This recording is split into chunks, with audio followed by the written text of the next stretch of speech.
നമസ്തേ രഞ്ജിത്ത്.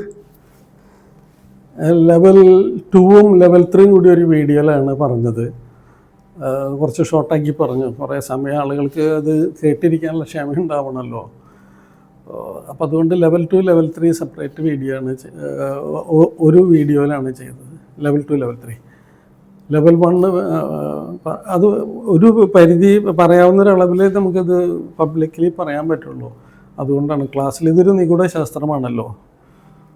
അതുകൊണ്ട് തന്നെ ഇതിങ്ങനെ അർഹിക്കുന്ന കൈകളിലേക്ക് തന്നെയാണ് ഇത് എത്തേണ്ടത് എന്നുള്ളത് കൊണ്ടാണ് അങ്ങനെ. ഗുരുക്കന്മാരുടെ ഒരു അനുഗ്രഹം അങ്ങനെ തന്നെ ആയിരിക്കണമെന്ന് നിർബന്ധമുള്ളത് കൊണ്ടാണ്. ഞാനിപ്പോൾ ലെവൽ 4നെ കുറിച്ചാണ് പറയാൻ ഉദ്ദേശിക്കുന്നത്. ലെവൽ 4 എന്ന് പറഞ്ഞാൽ അതൊരു എനർജറ്റിക് ഡിഫെൻസാണ്. എനർജറ്റിക് ഡിഫെൻസ് എന്ന് പറഞ്ഞാൽ എന്താ? നമ്മളിലേക്ക് എല്ലാം, ഈ പ്രപഞ്ചത്തിലുള്ളതെല്ലാം ഊർജം കൊണ്ട് ഉണ്ടാക്കിയതാണെന്ന് നമുക്കറിയാം. ആറ്റംസ് ആണ്. ആറ്റംസ് മോളിക്യൂൾസായിട്ട് കൂടിച്ചേർന്നതാണ് ആറ്റംസ്. അതുപോലെ തന്നെ എനർജിയാണ്. എല്ലാ വസ്തുക്കളും എനർജിയാണ്. ഇനി ജീവനുള്ള വസ്തുക്കളും ജീവനില്ലാത്ത വസ്തുക്കളൊക്കെ എനർജി കൊണ്ട് ഉണ്ടാക്കിയതാണ്. ജീവനുള്ള വസ്തുക്കളുടെ എനർജിക്ക് പ്രകടമായ വ്യത്യാസം ഉണ്ടാവുമെന്ന് മാത്രം. അപ്പോൾ ഒരാളുടെ ചിന്തയ്ക്ക് എത്രമാത്രം ശക്തിയുണ്ട് എന്നാണ് അത് നമുക്ക് സംശയം തോന്നുന്നു. ഒരാൾ നമ്മളെക്കുറിച്ച് ചിന്തിച്ചാൽ, നല്ലതായിട്ട് ചിന്തിച്ചാലും ചീത്തയായിട്ട് ചിന്തിച്ചാലും അത് നമുക്ക് സ്വാധീനിക്കപ്പെടും. അപ്പോൾ നമ്മൾ അനുഗ്രഹിക്കുക അല്ലെങ്കിൽ പ്രാർത്ഥിക്കുക ഒക്കെ ചെയ്യണം. നമുക്ക് വേണ്ടി നമ്മുടെ വീട്ടിലുള്ള ആളുകൾ പ്രാർത്ഥിക്കുക, അതുമാതിരി നമ്മുടെ വീട്ടുകാർക്ക് വേണ്ടി പ്രാർത്ഥിക്കുക. അതൊക്കെ ചെയ്യുമ്പോൾ നമ്മളൊരു ആ വിശ്വാസത്തോടു കൂടിയുള്ള പ്രാർത്ഥന, മനസ്സിൽ തട്ടിയുള്ള പ്രാർത്ഥന, അതിൻ്റെ ആ ഊർജാവസ്ഥ വളരെ അനുഗ്രഹിക്കപ്പെട്ടതായിരിക്കും. ആ പ്രാർത്ഥന ഫലിക്കുന്നത് പോലെ തന്നെയാണ് ചീത്തയായിട്ടുള്ള ചിന്തകളും. എക്സസീവായിട്ട് നമ്മളെക്കുറിച്ച് റിപ്പീറ്റഡ്ലി ഒരാൾ നെഗറ്റീവായിട്ട് ചിന്തിക്കുകയാണെങ്കിൽ അത് നമ്മളിലേക്ക് സ്വാധീനിക്കപ്പെടും.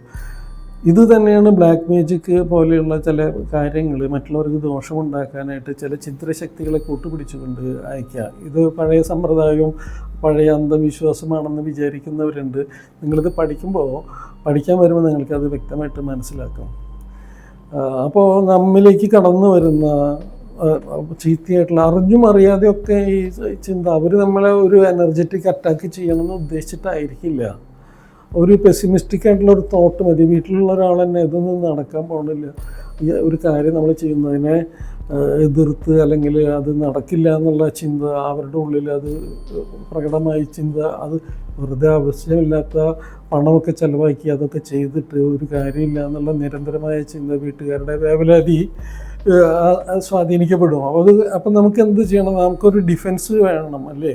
ഈ ചിന്തകൾ നമ്മുടെ ഉള്ളിലേക്ക് കടന്ന് വന്ന് നമ്മുടെ ഓറയെ ബ്രേക്ക് ചെയ്ത്, അതുപോലെ തന്നെ ചക്രയെ ബ്രേക്ക് ചെയ്ത് നമ്മുടെ ഉള്ളിലേക്ക് സെൻട്രൽ മെറിഡിയനെ സ്വാധീനിക്കുമ്പോൾ ആ ചിന്ത നമ്മൾ എന്താണ് ചെയ്യാൻ പോയത് അതിൻ്റെ ശക്തി തുലവും കുറയ്ക്കും. ഉദാഹരണങ്ങളായിട്ട് നമുക്ക് ഈ ചിന്തകളുടെ സ്വാധീനം നമുക്ക് അറിയാൻ പറ്റും. ഒരു കാമുകന്മാരുടെ തമ്മിലുള്ള എനർജി വളരെ ശക്തമായിരിക്കും. അത്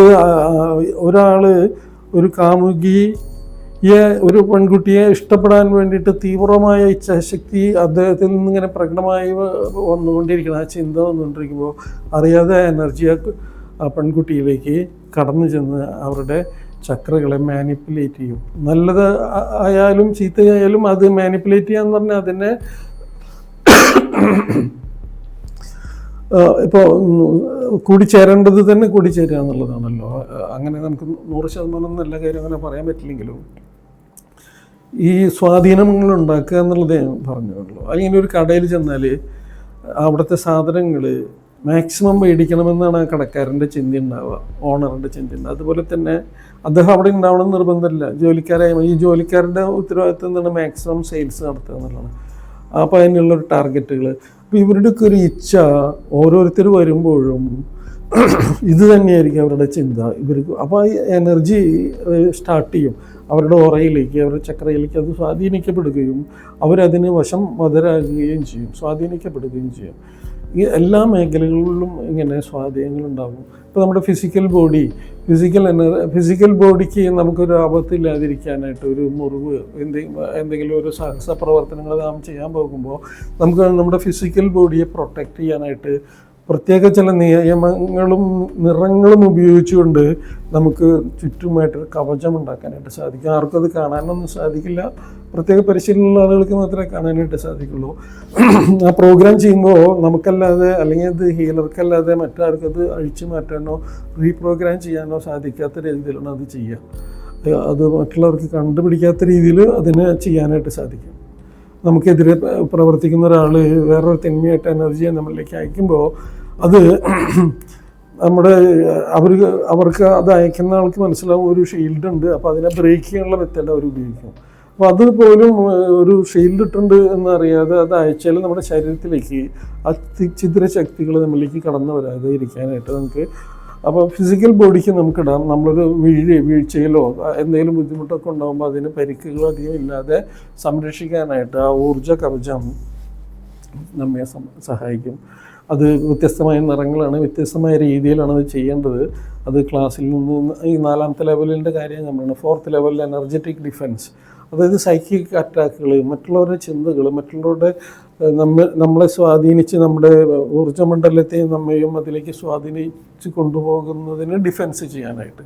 അതുപോലെ നമ്മുടെ ഇമോഷനെ തെറ്റിക്കാൻ പറ്റും. നമ്മൾ വളരെ സന്തോഷമായി ജീവിച്ചു കഴിഞ്ഞു പോകുന്ന ഒരു ഫാമിലിയെക്കുറിച്ച് ഒരു അസൂയുള്ള ഒരു ആളുകൾ അതിനെക്കുറിച്ച് എപ്പോഴും ചിന്തിച്ചു കൊണ്ടിരുന്നാൽ അവർ അത് നശിക്കുമെന്നോ അല്ലെങ്കിൽ അതിന് ബ്രേക്ക് വരുന്നൊന്നും വിചാരിച്ചിട്ടായിരിക്കില്ല. പക്ഷെ ഒരു അസൂയ ഉള്ളിൽ നിന്ന് ഉണ്ടാകുമ്പോൾ എക്സസീവായിട്ടുള്ള അസൂയ അവരുടെ ഊർജ്ജ ശരീരങ്ങളിൽ വിള്ളലുണ്ടാക്കി അതിൽ ചില കോൺട്രവേഴ്സസ് മൂവ്മെൻറ്റുകൾ അങ്ങനെ സ്വാധീനിക്കപ്പെടാതെ അപ്പോൾ നല്ല ബന്ധം ഉണ്ടായിരുന്ന ആളുകൾ, ഒരു ഭാര്യയും ഭർത്താവും നല്ല സ്നേഹത്തോടു കൂടി ജീവിച്ചിരുന്നവരെ പിരിക്കാൻ ഈ ചില ആളുകളുടെ പ്രവർത്തനങ്ങൾ സഹായിക്കും. അതൊക്കെ പറയുമ്പോൾ വിശ്വസിക്കാനായിട്ട് പെട്ടെന്ന് ബുദ്ധിമുട്ടുണ്ടാവുമെന്നറിയാം. പക്ഷെ അത് എനർജിയെക്കുറിച്ച് പഠിക്കുകയും എനർജിയുടെ മൂവ്മെൻറ്റ് ഫീൽ ചെയ്യുകയും എനർജി അപ്ലൈ ചെയ്തൊക്കെ നോക്കുമ്പോഴാണ് ഇതിനെക്കുറിച്ച് പണ്ടുള്ള ആളുകൾ കൂടോത്രം, മന്ത്രവാദം, മാരണം ചെയ്യുക എന്നൊക്കെ നമ്മൾ കേട്ടിട്ടുണ്ടെങ്കിലും അതൊന്നും നമുക്ക് ഡൈജസ്റ്റ് ആയിരുന്നില്ല. പക്ഷേ ഇത് പഠിച്ചു വരുമ്പോൾ ഇതൊക്കെ ഇറ്റ് ഈസ് ഇൻടാക്ട്, ഇതിവിടെ റിയലായിട്ടുള്ള കാര്യം തന്നെയാണെന്ന് മനസ്സിലാവും. നമുക്കതുപോലെ ഇമോഷണൽ നമ്മുടെ വൈകാരിക തലത്തെ തെറ്റിക്കുക. ഒരു ബോസും ജോലിക്കാരനും തമ്മിൽ നല്ല അടുപ്പാണ്, അവർ തമ്മിൽ നല്ല കൂട്ടാണ് എന്ന് വരുമ്പോൾ അവിടെയുള്ള വേറെ സ്റ്റാഫുകൾക്ക് അവർ തമ്മിൽ വിദ്വേഷത്തോടും അസൂയയോടും കൂടിയും ചിന്തിക്കുമ്പോൾ അതിൽ വിള്ളലുകൾ വരാൻ ആ ഊർജ്ജത്തിന് പ്രത്യേക നെഗറ്റീവിനെപ്പോഴും ശക്തി കൂടുതലായിരിക്കുമല്ലോ. വിജയം എപ്പോഴും പോസിറ്റീവിന് ആകുമെങ്കിലും നന്മയ്ക്കായിരിക്കുമെങ്കിലും ആദ്യം ഈ നെഗറ്റീവ്സ് വർക്ക് ചെയ്യും. അപ്പോൾ ഇതിൽ നിന്നൊക്കെ സംരക്ഷിക്കാനുള്ള കവചം ഇടുക എന്നുള്ളതാണ് നമ്മൾ ലെവൽ 4ൽ നിന്ന് പഠിക്കുന്നത്. അതുപോലെ ഇനി മെൻ്റൽ ബോഡി, നാം ജോലി സ്ഥലങ്ങളിലോ അല്ലെങ്കിൽ നാം ചെയ്യുന്ന ബിസിനസ്സിലോ അസൂയാലുക്കളാവുക അല്ലെങ്കിൽ അത് നന്നായി നടക്കരുതെന്ന് ആഗ്രഹിക്കുന്ന ഒരു കൂട്ടം ആളുകളുണ്ടെങ്കിൽ അല്ലെങ്കിൽ ഒരാളുണ്ടെങ്കിൽ പോലും അയാളുടെ ഉള്ളിൽ നിന്ന് നിരന്തരം വരുന്ന ആ വെറുപ്പോ വിദ്വേഷമോ നമ്മുടെ ജോലിയിലും നമ്മുടെ ബിസിനസ്സിലും ഒക്കെ നമ്മുടെ മുകളിലേക്ക് പോയിക്കൊണ്ടിരിക്കുന്ന അസൂയാവഹമായ ചിന്ത, അയാൾ എന്നെക്കാളും ഇപ്പോൾ ഇവിടെ വന്ന് കുറച്ച് കാലമായിട്ടുള്ളൂ, പക്ഷേ ഇപ്പോൾ ഏറ്റവും ടോപ്പ് ലെവലിലേക്ക് എത്തിക്കൊണ്ടിരിക്കും. ഈ അസൂയ അദ്ദേഹത്തിൻ്റെ പ്രവർത്തനങ്ങളെ പോലും ആ ഇൻ്റലക്റ്റ്, അദ്ദേഹത്തിൻ്റെ ബുദ്ധിപരമായ കഴിവുകളെ കുറയ്ക്കാൻ സാധ്യത ഉണ്ട്. ഈ എനർജറ്റിക് അറ്റാക്ക് കൊണ്ട് സാധിക്കും. അപ്പോൾ നമുക്ക് അങ്ങനെയുള്ള സന്ദർഭങ്ങളിൽ അവരുടെ ഇത് പഠിക്കാൽ സ്വയം തന്നെ നമുക്ക് ആ ഷീൽഡിങ് ഇടാനായിട്ട് സാധിക്കും. ഈ എനർജി ബോഡിയിൽ നമുക്ക് different layer of energy body, ഒന്ന് ഫിസിക്കൽ ബോഡിയുടെ എനർജി ബോഡി ഓറ എന്ന് നമ്മൾ പറയും. അതിൻ്റെ മുകളിൽ നമ്മുടെ ഇമോഷണൽ ബോഡി ഉണ്ട്, നമ്മുടെ വൈകാരിക സ്വഭാവങ്ങളുമായിട്ട് ബന്ധപ്പെട്ടുള്ള ഒരു ഊർജ്ജ ശരീരമുണ്ട്. അതിൻ്റെ മുകളിൽ നമ്മുടെ സീഡ് ഓഫ് കോൺഷ്യസ്നെസ് എന്ന് പറയും, അതിനോട് ബന്ധപ്പെട്ടുള്ള ഒരു കവചമുണ്ട്, ഒരു പ്രൊട്ടക്ഷൻ ഏരിയ ഉണ്ട് അതിലൊക്കെ വിള്ളലുണ്ടായിട്ടാണ് ഇത് വരിക. അപ്പോൾ അതിനൊക്കെ ഉള്ള കവചം മതിയാകാതെ വരുന്ന സമയത്ത് നമുക്കൊരു കവചം ഇട്ടുകൊണ്ട് മറ്റുള്ളവരിൽ നിന്നുള്ള നമ്മൾ താഴേക്ക് പോകണമെന്ന് ആഗ്രഹിക്കുന്ന ആളുകളുടെ ചിന്തകളിൽ നിന്നും പ്രാർത്ഥനകളിൽ നിന്നൊക്കെ സംരക്ഷിക്കപ്പെടാനായിട്ട് നമുക്ക് മെൻ്റൽ ബോഡിയെ പ്രൊട്ടക്റ്റ് ചെയ്യാം, നമ്മുടെ ബുദ്ധിയെ തളർത്താതിരിക്കാൻ, നമ്മുടെ ഉയരങ്ങളിലേക്ക് പോയിക്കൊണ്ടിരിക്കുന്ന അവസ്ഥയെ താഴോട്ട് വലിക്കാതിരിക്കാൻ അത് ചെയ്യാം. പിന്നെ നമുക്ക് സ്പിരിച്വൽ ബോഡി ഉണ്ട്, അതിന് ചുറ്റുമായിട്ട് നമ്മൾ ആധ്യാത്മിക തലത്തിലൊക്കെ വളർന്നു വരുമ്പോൾ അതാത് സ്ഥലങ്ങളിൽ തന്നെ വളർന്നു വരുന്ന ആളുടെ ഉയർച്ച കാണുമ്പോൾ അസ്വസ്ഥത ഉണ്ടാകുന്ന അതിനെതിരെ ചിന്തിക്കുന്ന അസ്വാസ്ഥ്യങ്ങൾ, വെറുപ്പുകൾ, വിദ്വേഷങ്ങൾ, അസൂയ, അതൊക്കെ ഈ സ്പിരിച്വൽ പാത്തുകളിലും ഇതുള്ളത് തന്നെയാണ്. ലോകത്തെ ഇടത്തും എല്ലാ മേഖലകളിലും ഇങ്ങനെ നെഗറ്റീവ്സ് പ്രോഡക്റ്റ് ആയിട്ട് വരുന്ന പ്രൊജക്റ്റ് ചെയ്ത് ആ നെഗറ്റീവ് പ്രോഡക്റ്റ് നമ്മെ വന്ന് നശിപ്പിക്കുന്ന ഒരു തരത്തിലേക്ക് കൊണ്ടുപോകാനായിട്ട് സാധ്യതയുണ്ട്. അപ്പോൾ അതിന് കവചങ്ങളിടുക എന്നുള്ളതാണ്, ഓരോ കവചങ്ങൾ. പിന്നെ ഇൻവിസിബിൾ കവചം ഇടാൻ സാധിക്കും, ട്രാൻസ്പെറൻ്റായിട്ട് നമുക്ക് കവചം ഇടാനായിട്ട് സാധിക്കും.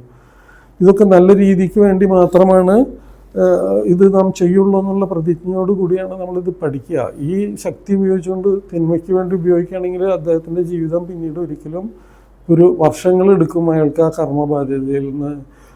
വർഷങ്ങളെന്ന് പറഞ്ഞാൽ ചിലപ്പോൾ അനേക ജന്മങ്ങൾ തന്നെ എടുക്കേണ്ടി വരും. നാം ഇതൊക്കെ പഠിച്ചിട്ട് നമ്മളിത് തെറ്റായിട്ട് ഉപയോഗിക്കുകയാണെങ്കിൽ അറിയാം നമുക്കിതിൻ്റെ ശക്തി, എന്നിട്ടിത് നെഗറ്റീവായിട്ട് മറ്റുള്ളവർക്ക് ഉപയോഗിക്കുക ആണെങ്കിൽ നമ്മൾ മുതിർന്ന ഒരാളാണ്. അതുകൊണ്ട് ഇത് ഈ ശാസ്ത്രമൊക്കെ അറിയുന്ന ഒരാളാണ്.